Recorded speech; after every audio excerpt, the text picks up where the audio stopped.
Hello and welcome, Alex Gibson, Hello. to my car. Hello. Alex has got some story. I don't even want to give you a huge introduction because I just don't even think I'd do the situation justice. But what I will say is Alex lost his 3 children. It'll be 4 years next month, isn't it? It will be. During lockdown. Some people might remember from the newspapers or from the news. That's how I knew. I heard it on the radio. He lost his 3 children in a house fire, or a flat. It was in a flat 4 years ago, next month. So quite horrific circumstances. So Alex, I know you want to tell your story, so I just want to get straight into it and start off at the beginning. You're wanting to share what happened that night. Basically, back then, we had just went out. The sun was split in the skies. We basically took the kids to Barshaw Park in Paisley for a couple of hours. And then we came back. And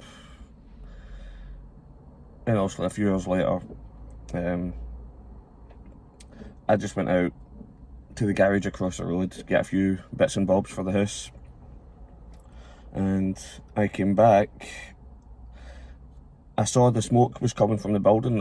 The first thought I hit my head was, please don't be my house. And the closer I got, the more I realised it was my house. So I get in, but I couldn't get very far. I got literally to the top of the stairs, and the intensity of the smoke stopped me from getting in and saving my kids. Were the emergency services there already? Yes, I think the ambulance and the police were there. By the time I got there, the fire services had just arrived. And basically, as much as I tried to get in and save the kids, I just couldn't get in because of the smoke. And because I remember I'm crouched at the bottom of the stairs shouting, if you can hear me, crawl towards the door. I think at this point it just went quiet. And I could even hear my fiance screaming, "Help me, I'm trapped."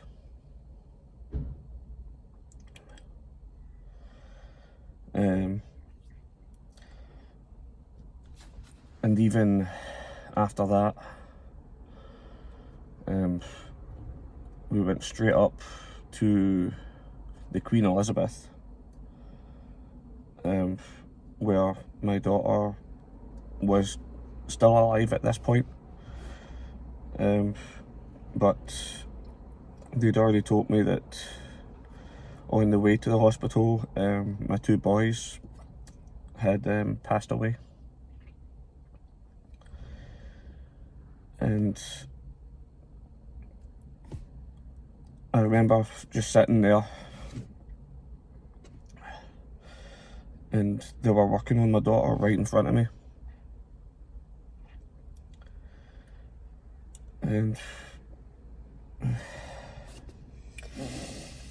that was Fiona. That was Fiona. And she was 12. She was 12. She would have been 16 this year. And your 2 boys, Alexander And Philip. Alexander was the middle boy? Yes. And what age was he? 8? Alexander was 8 and Philip was 5. Okay. And your fiance, their mum? Yeah. Yeah. What happened there? Obviously she passed out in the house with the smoke. But by the time she got to the Royal Alexandra Hospital, they put her into an induced coma. And when the police came down to my dad's and told us what the state of my partner was in. Right there and then the thought just went through my head, go, what's the point of me being here? I mean, my whole world has came crashing down, and there was a slight chance that my partner would not pull through, but luckily she did. 48 hours later. And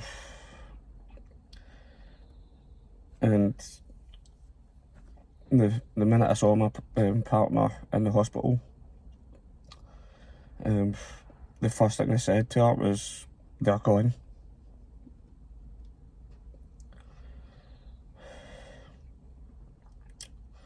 I can't imagine. I can't imagine. Was she unconscious? Well, when I saw her, she was awake, but she was on oxygen. Was she unconscious to that point? I mean... No, she was awake.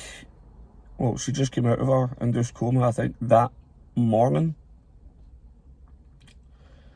And obviously it was during the worst part of COVID. So I had to go in, cowl on, mask on.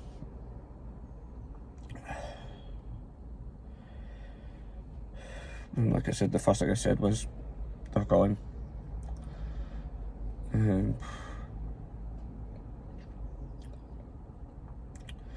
But what we did not expect was the love and support from not just the community of Paisley, but from around the world, because someone had set up a GoFundMe page for me and my partner Julie, and through that they raised over £33,000 for us. That's amazing. Which I will be forever grateful. It was unexpected. I think it was just when that started coming in, it just blew us away. And you don't know who it was that set it up, or do you know? I do know. She actually stays in the same building as my sister. Just somebody that you know, though? Yes. And you didn't know they were setting it up? They just we actually had no idea until my sister told me. People are so kind and thoughtful when it comes to just stuff, horrendous stuff, which this is. So, what do you know about the cause of the blaze? Because I know you want to talk about that. Yeah, apparently the official report stated the cause was a cigarette lighter. I did read that, I've told you that, But, I've read that in the papers, but that's something you wanted to speak about today. Me and my partner both called BS on that one, because none of us had smoked, none of us had ever touched a cigarette. So you don't smoke at all? No, none of us did. So there wasn't a lighter in the house? There was one, but it's like the big long camping lighter. For candles, kind of thing? Yeah. Yeah, for But that particular candle was in the back of the cutlery drawer. that lighter was Yeah. in the back of the cutlery drawer. Yeah. Aye. One with the gun that's got like Yes, it's like and that one. got the long thing. Aye, I know exactly what you mean. I've got one of them. How did that happen? I don't actually know. From what my partner had said to me was AJ came running in. AJ, who's Alexander. oh right, you called him Because AJ. his second right. name was James. Oh, it his was middle Alexander name, right. James Gibson. Right, okay. He had come running in saying the bottom of my bed's on fire. And at first my partner thought, you're just making this up. And then she went out in the hall, seen the smoke coming out of the room. So it started in his bedroom? It started in both the boys' room. Oh, did they share a room? They shared the room. Mm-hmm. But for me and my partner, we were suspecting that the actual cause of that was the socket at the window. Well, there was it looked like there was a bit of faulty wiring at the socket. And we just had new windows put in. So I think there's still some of that, I don't know what you call it, that fills up the gaps at the windows. What, in the olden days it used to be a kind of putty substance? Yeah. Mm-hmm. I don't know what it is now though. How will they not able to identify that though, if that's what it was? Still trying to figure that one out to this day. Oh, okay. So both the boys were in their room? Actually, no. My youngest, Philip, had fell asleep on the couch, and when I was coming back, I was going to put him into his bed. Mm-hmm. It was just Alexander. It was in his room because he was out for the count. Then obviously, when I got to the garage, I called up my partner and just to get a reminder of what I was to get for the house. Mm-hmm. And it must have just happened after we'd hung up.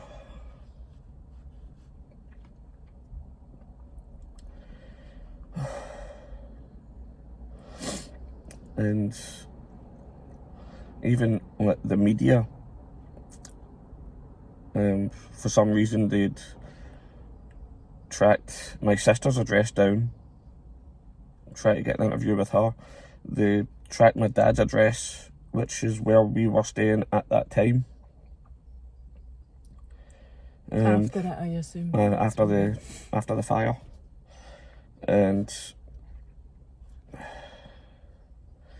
I was in no way ready to talk to them, because I knew if I talked to them they would twist things here and there.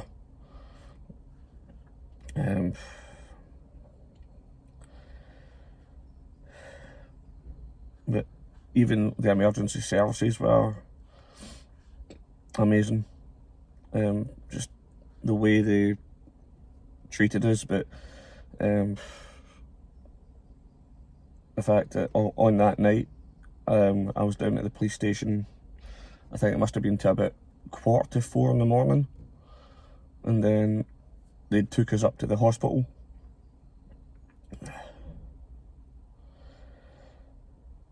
Obviously that's when they told us the boys had passed away and they were still working on my daughter.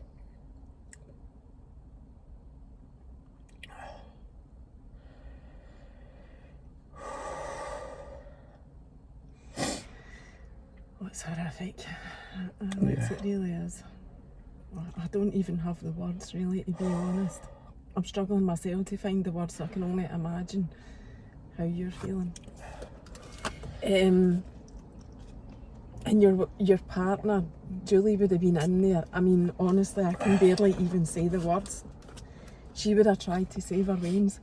She did try. Even I tried, and there was a lot of what ifs going through my head, saying, what if I'd never left the house, I could have saved them. That's normal, I know that, but you are just torturing yourself. But I mean, the torture yourself an enemy, honestly, I could grieve for you.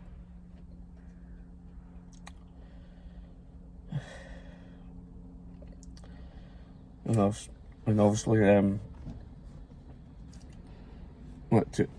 to those that helped us, like I said, me and my partner were forever grateful. Obviously, we're forever grateful to the emergency services for what they've done for us.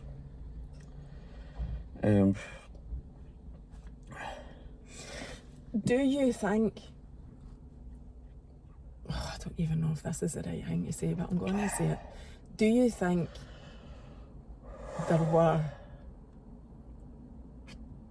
I don't know, shortcuts or whatever in terms of an investigation because of COVID? So you don't think that it was a lighter that caused it?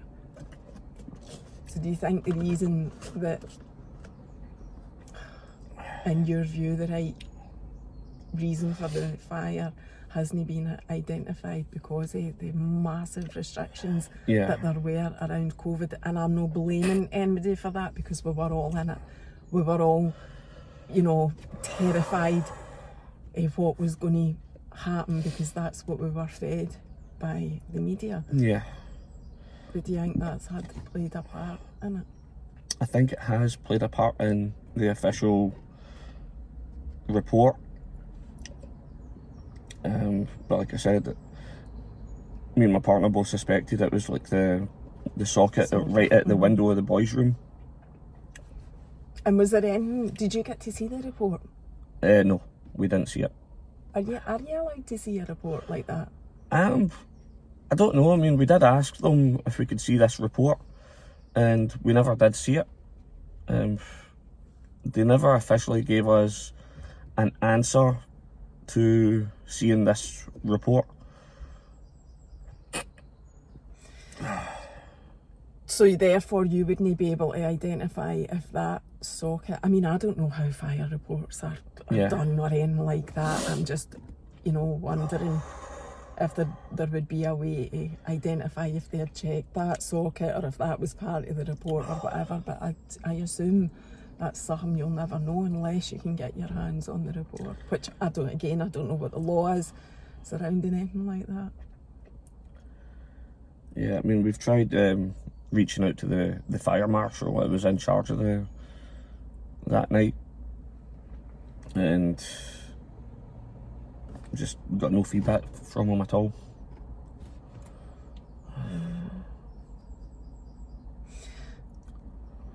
So what happened then? What then followed? Because I know there's been stories in the paper. You've said you were staying with your dad. Yeah. When did Julie get out of the hospital? I think it was like a full week, maybe 2 weeks after the incident. And obviously, being affected health-wise, she must have been absolutely bereft with grief. Yeah. At losing her veins. As I do. Because even when my dad took me out to get a few clothes, the first thing that came on the radio was that. Your story. So I burst into tears as soon as I heard it. My dad switched the radio off. And we just went in. Like I said, got some new clothes for me. And also then we found out there was a bunch of donations coming in, like for clothes, bedding, furniture, which again we didn't see coming at all. Because I know my old work, Sainsbury's, did a collection, and I think the garage in Renfrew Road did a collection as well. Is that the garage you were at? Yes. Were you the ground floor flat? No, we were the upstairs flat. Right. So for that reason, were there other flats, were they affected? I think it was just the one below us because it damaged. Obviously, the smoke went through the floor and damaged the downstairs neighbour's ceiling and some of her clothes. Right. But everybody else was health-wise safe. Yeah. So you heard that on the radio, and I've seen the stories in the papers. You brought stuff with you as well, if you want to show up. Is that all the papers from the time? Well, this is just some of them. Obviously. Okay. So you've got the Daily Mail. Yeah, the Sunday Mail, which the Sunday was basically Mail, the first thing. Rest in peace, my little angels. Yeah, I came out with it on Facebook. Just.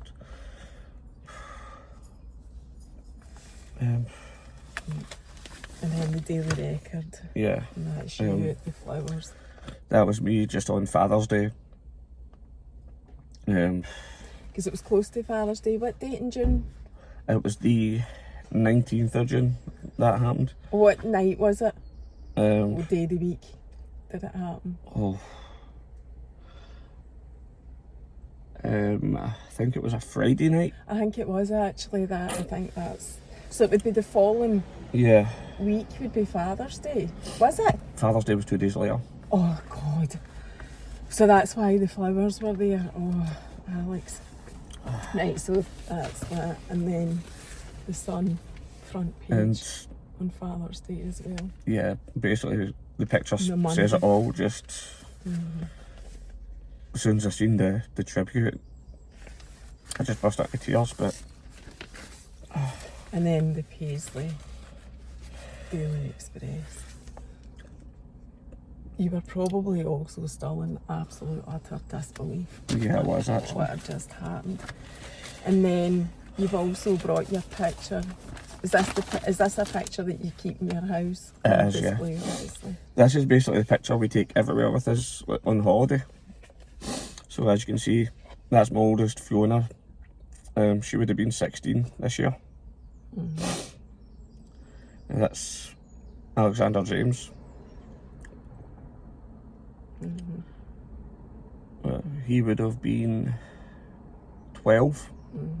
So he's 8 here, Yes. 12, 8. And this would be Philip, who would have been 9. Well, in fact, he would have been 10 today. You're joking. No, today. His birthday was September. No, Philip's birthday's in July.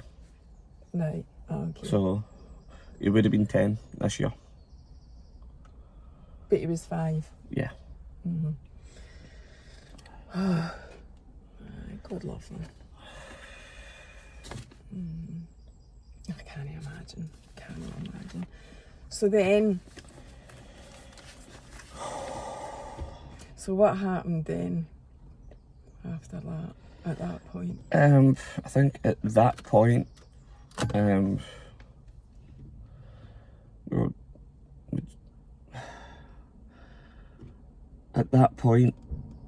we were still trying to wrap our heads around what's happened. I even said this in front of my dad, I don't want to be here anymore.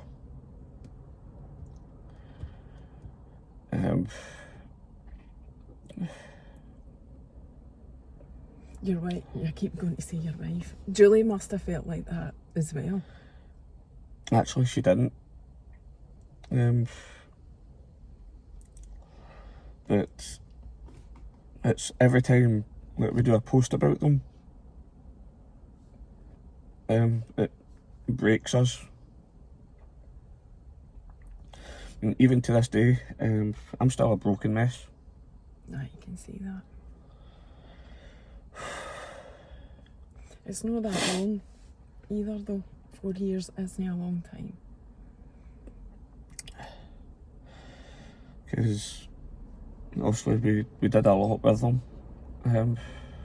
So we took them on holiday, we took them days out, and we even took them to a few Comic Cons, which they loved. So I'm still going to be doing the likes of the Comic Cons. Because I volunteer doing it, the one in Braehead every year. That was one of your interests anyway. It was.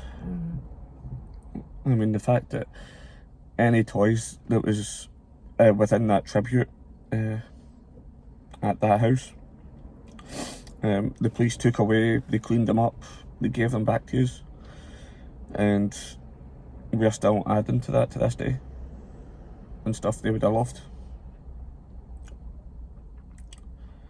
Are you still in Paisley?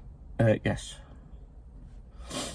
I'm basically about 5 minutes away from the old house. Do you ever go back to it? No. Far too painful. Far too painful. I understand that. But even when I pass it on the bus, I just tear up. I understand that. So I'm conscious, Alex, there's a few things that you want to get out in this conversation. Yeah. You want to say. So that's the only reason I'm saying this, because Yes. I want to help and make sure you get everything out that you want to say. You have said that thereafter there's also been some horrific accusations. Yes, there has been. Basically, as soon as the GoFundMe page was set up, someone had jumped into the comments saying that my partner had then said this and that to her, and which she never did, because we don't know this person. Mm-hmm. And then she messaged Julie saying, I want you to admit you started that fire. So, me being the person I am, I screenshotted those comments, I showed them to the police, and they kept a close eye on that particular account. And it's someone who, at that point, classed as a friend, decided to say, you should be locked up, you locked the door. Considering where we stayed, we were right on the main road,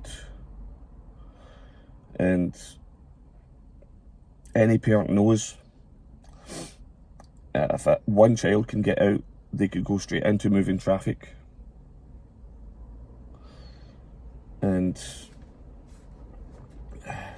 because a lot of parents do lock their doors to protect their kids, and that's exactly what I did. I locked the door as soon as I left, and I went to the garage. Then when I reopened the door, I think I made it worse, because also when air gets into the house, it causes a backdraft, and I remember that because it blew out the bedroom window. That's right, aye. I know, and I'm not saying that's right, I didn't know that happened to the window, but I know that about, like, air and fire. Yeah. And this particular so-called friend then popped up again, basically calling me a murderer. And just like comments, oh, you're still here, sort of thing. So he keeps popping up on my Facebook, on my TikToks, and I just chose to ignore him because I know he's not going to win.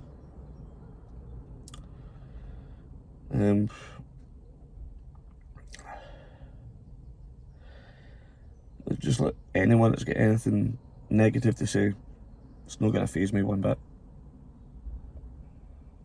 I don't think anything could make you feel any worse anyway than you already feel. You've lost your family. Yeah, even with that incident, I wouldn't wish that upon my worst enemy. I mean, basically the kids are supposed to outlive their parents, not the other way about. I know. So the front door, was that the point, was that as far as you got, opening the front door? And it was... No, I opened the front door, and obviously the minute I opened that door, there was a loud bang from the boys' room, which was the backdraft, and it blew out the bedroom window. I got to the top of the stairs, and that's as far as I got. Did you have stairs in your flat? Yes, Ah, right. because as soon as we went in the door, there was basically stairs to the left, Right. so that was basically it. And as soon as I got to the top, the smoke was too intense and I couldn't get any further.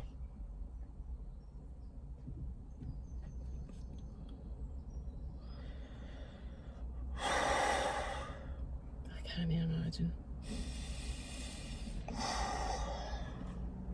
So, you wanted to just clarify that bit, Yeah. the comments that have been made, although that's, from what you're saying, that's been as always with anything that's in the public eye, that's been the minimum. You know, it's not been a huge barrage of people saying stuff like that. You've it's only had been the like massive support. one or two people that's been saying negative things about us, but we don't let that stop us.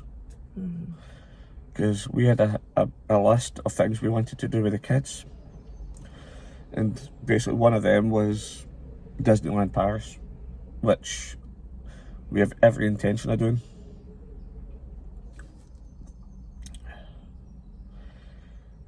Obviously the Comic Con's on that list as well, so I'm still doing that. And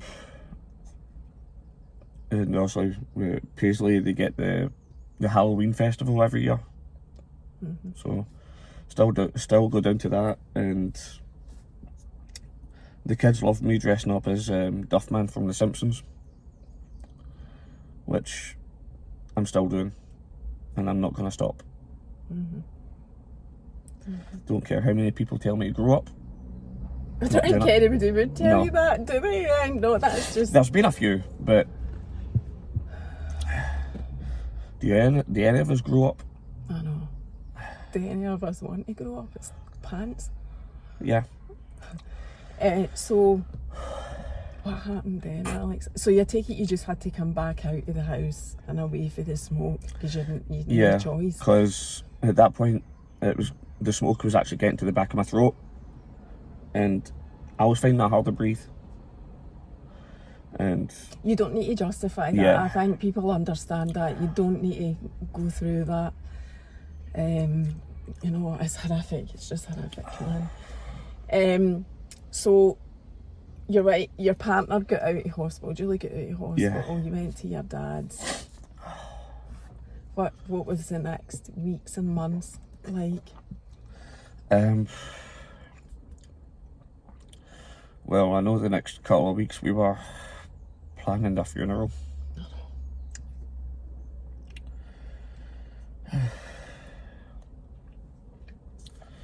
Well, we just picked like our favourite Disney songs for that particular service.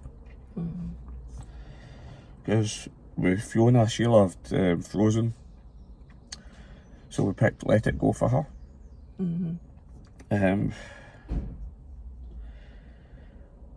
The other one was, well, all three kids loved the Moana,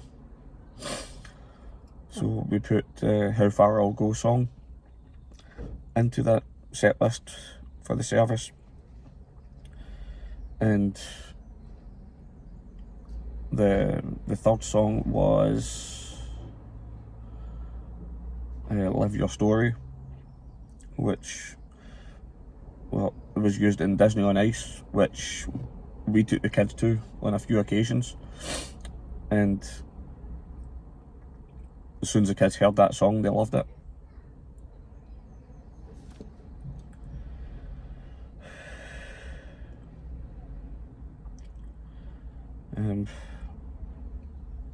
So you organised the funeral, which I would imagine in the height of COVID would have been brutal.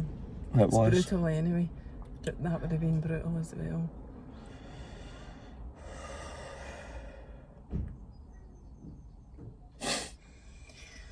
So how did you try to rebuild any kind of life?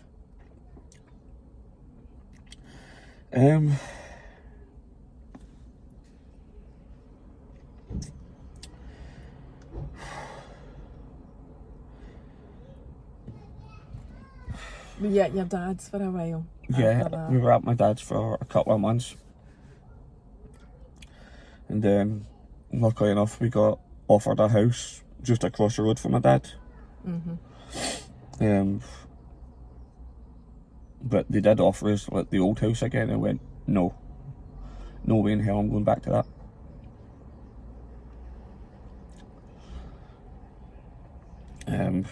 I assume there's another family live there now. No. House is still empty. Right.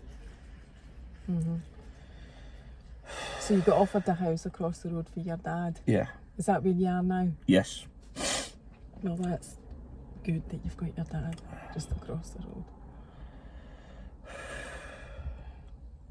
I mean, the fact that my dad's helped us quite a lot, as well as my friends, the rest of my family. They were always the ones we could count on.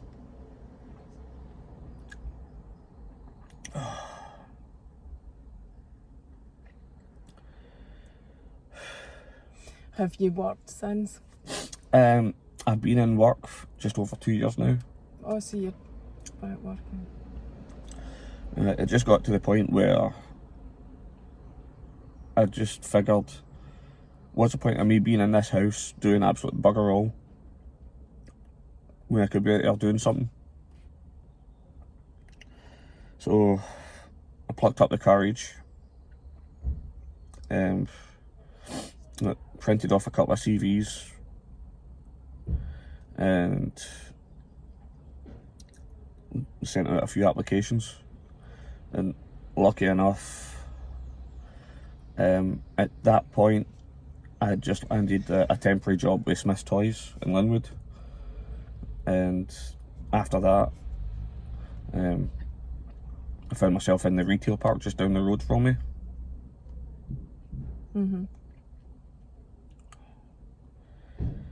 So you've been working there for a couple of years? Yes. What about your partner? My partner works in the Royal Alexandra Hospital. She's still working, because I think she went back to work the following year after the incident. And obviously about 6 months after the incident, she had lost her mum. So it wasn't quite the start of 2021 we had hoped for. Because obviously 2021 we were looking at starting to rebuild everything that we lost. But even the stuff that the police brought down from the house, obviously the collectibles was the furthest thing from my mind. The only thing that was on my mind is just whatever clothes could be salvaged, and if they could salvage the paperwork that we've had. But when they brought everything down, they literally brought everything that was salvaged. So even some of my collectibles have got a bit of smoke damage, but it makes it more sentimental because the kids loved everything I was starting to collect. And there was the giant X-Wing that we had bought for Alexander.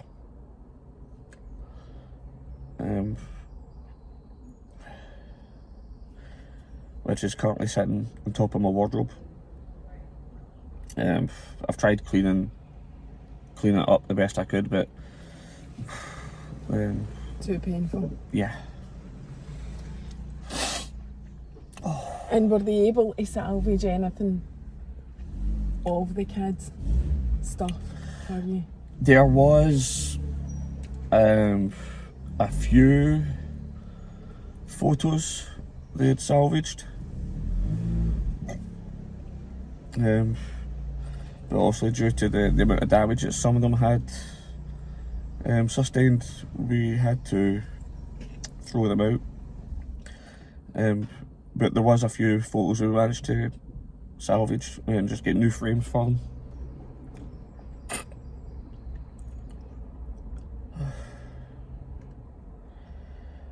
I'm glad you've got a few wee things. So building your life back up, how do you do that? Because you're still, I mean, you're still very much, I mean, you never go, I can't imagine ever being able to go over something like that. I mean, you can try your best to have a life, but I don't know how you would ever recover from something like that. I don't think there is any recovering from that, because it's always going to be there in the back of your head. And obviously that scenario keeps replaying in the back of my head, like, what if I did this? What if I did this differently?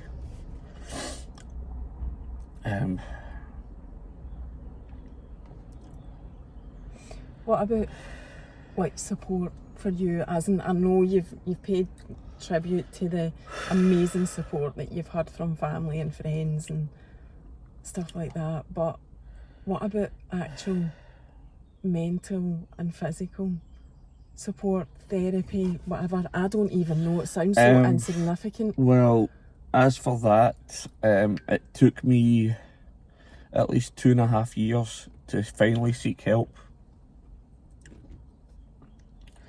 And obviously I've been on my antidepressants for the last couple of years. And I've been diagnosed with PTSD, depression and anxiety.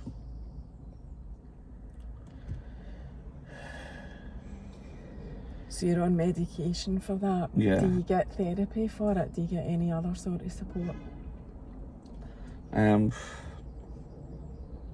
No. I think it's just finding that confidence to seek that kind of support. And like I said, my confidence is still shattered.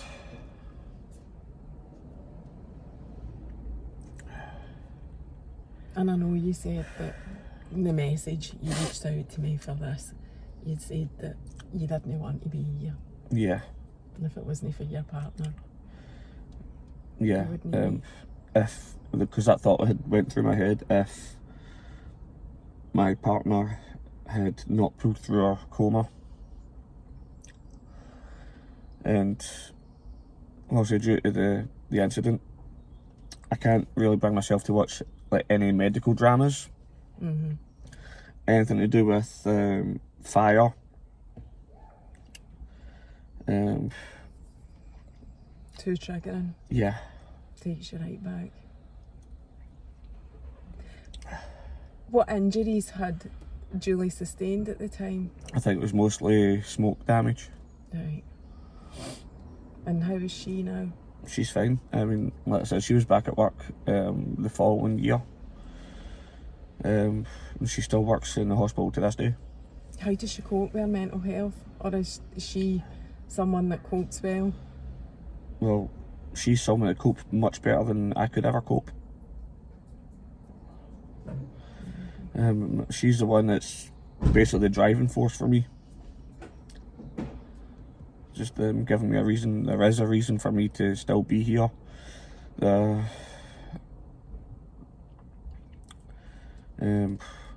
And look, the world's a place that needs me, sort of thing. And that's what keeps you going. Yeah. And obviously I've now started at helping others, because even when I talk to people on like TikTok, they say I've inspired them, which, well, try to find the right words for that. Which is basically greatly appreciated. I mean, I'm out there just basically like defending others that's been struggling, and also targeted by trolls and bullies. Mental health wise? Yeah. And I even found myself buying a hoodie and a t-shirt just saying, dear person behind me, the world's a much better place with you in it. No, I've seen them. And your t-shirt today says you are enough. That's what it says in the back. The same? Yes. Or the world No, needs you? the world needs you. the world's a better place with you in it. Aye. Yeah. That's not your merch, or is it? No, it's not. No, you just bought it. No, I just saw it and decided, you know what, if I can make someone smile, then I know I've made a difference. So do you share your story on TikTok? I have. Basically, the videos I made on my old account, which is now permanently banned, is on my account that I use just now. Why was your old account banned? Oh, apparently I was naked when I was fully clothed. But you were accused of being... Yeah. Can they not check that? Oh, they did. They denied it. Oh, okay. Oh. So that was me. Right, but you used to share your story on, I take it you would have had a bigger account. Was it a big account? It wasn't really a big account. I mean, the account I use just now is now over, 3,000 followers?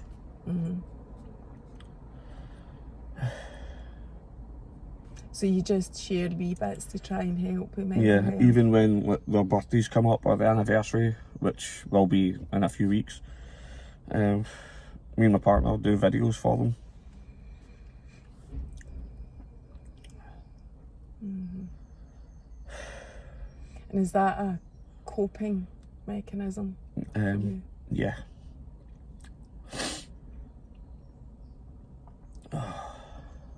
And what is life like now for you, Alex? Still got all your, well, apart from the ones that you told us about, or the one you told us about, have you still got all your friends and family surrounding you and supporting you as well? Yes, I do. And that'll help massively. But how do you cope with life? Just take it one day at a time. That's all any of us can do, just take it one day at a time, because we don't know what tomorrow holds. I know, I do agree with that as well. And in terms of the incident and everything, like you've said, you've explained everything, you know, that happened, and, you know, your experience of that night. Was it a night? It was at night, yeah.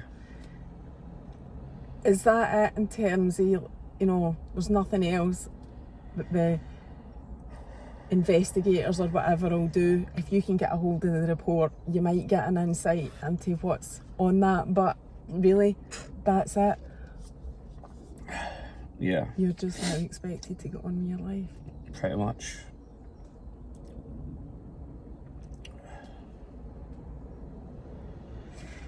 So I just wanted to wrap up by saying then that this is the first time you've ever done anything like this.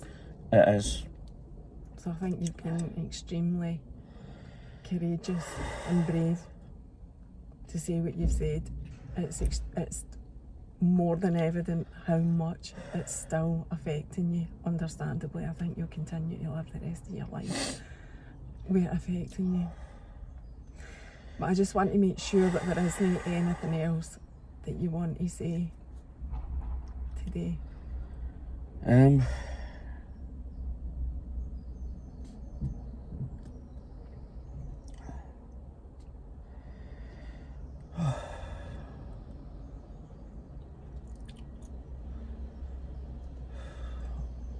can't really think of anything to say. No, that's okay. No, I'm just making sure because I know you wanted to do this.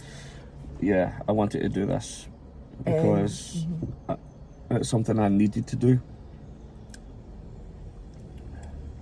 You'd said to me that one of the reasons was you wanted to get your version of events out because, as you've already said in the papers, the cause is a lighter, and you don't believe that that is the case. We don't believe that was a lighter that caused that. Because even you ask anyone, basically they'll tell you there was no way in hell a lighter caused that, because they don't smoke.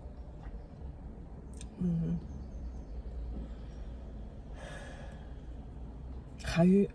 It's just insane. It just really is. Was that the main thing for you? Was that like the main thing you wanted to, out of it all, say today? That bit? Is that playing over and over in your mind, that's kind of the reason that's out there? Yeah, it's constantly playing in the back of my mind. But like I said, none of us is buying the whole cigarette lighter causing the fire, because that's not what caused it. I can't tell you how sorry I am, Alex, honestly. It's just not enough to even say that, but I am.